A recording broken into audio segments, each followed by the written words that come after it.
The sound of her laughter floated through the hallway, light and effortless, but it hit me like a blow. My chest tightened. I had never heard it that way before. Not in the quiet of our home. Not with the softness reserved for me. The note of something unfamiliar lingered, sharp, like a knife's edge. I froze, clutching the letter she had left on the kitchen counter. Her work trip, excuse sprawled in neat handwriting. The air smelled faintly of her perfume, too sweet, too deliberate. I tried to convince myself it was nothing. A dinner with colleagues, a friend's visit. Rationalizations came too easily at first. I had seen the small signs.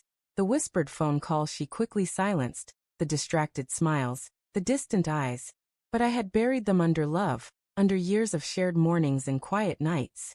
Love was supposed to protect us from doubt, wasn't it? The first undeniable crack appeared that evening. I returned home early.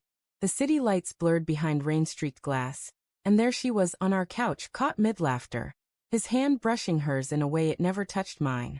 The shock was visceral. My heart slammed against my ribs, a frantic drumbeat I couldn't quiet. My voice caught in my throat before I managed a weak, "Who's there?" They froze, a tableau of innocence shattered.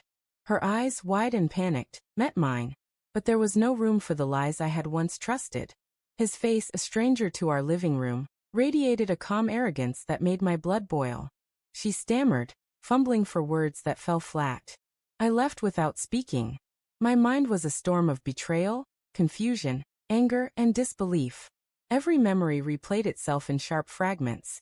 The way she smiled when she thought no one watched, the subtle messages she had brushed off as jokes, the nights she claimed exhaustion while something darker unfolded.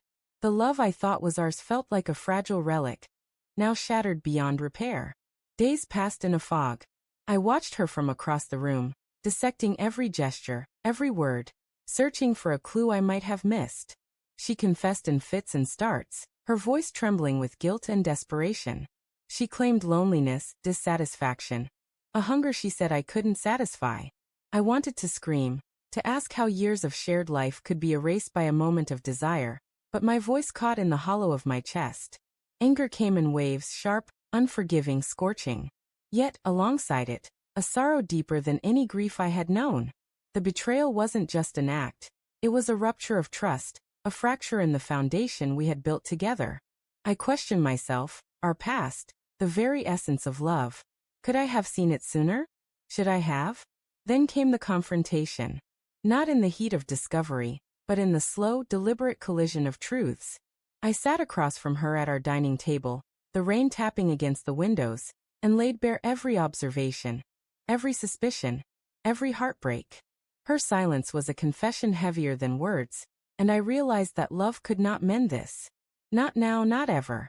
The finality hit when I packed my belongings. Her tears fell silently, a mirror of my own. The house, once filled with warmth and laughter, felt hollow, haunted by the shadow of what had been. I walked out, leaving behind the echo of her betrayal, the scent of her perfume, and the memory of hands that belonged to someone else. Love, I learned, could be both a sanctuary and a weapon. And some betrayals were not meant to be forgiven. They were meant to be survived.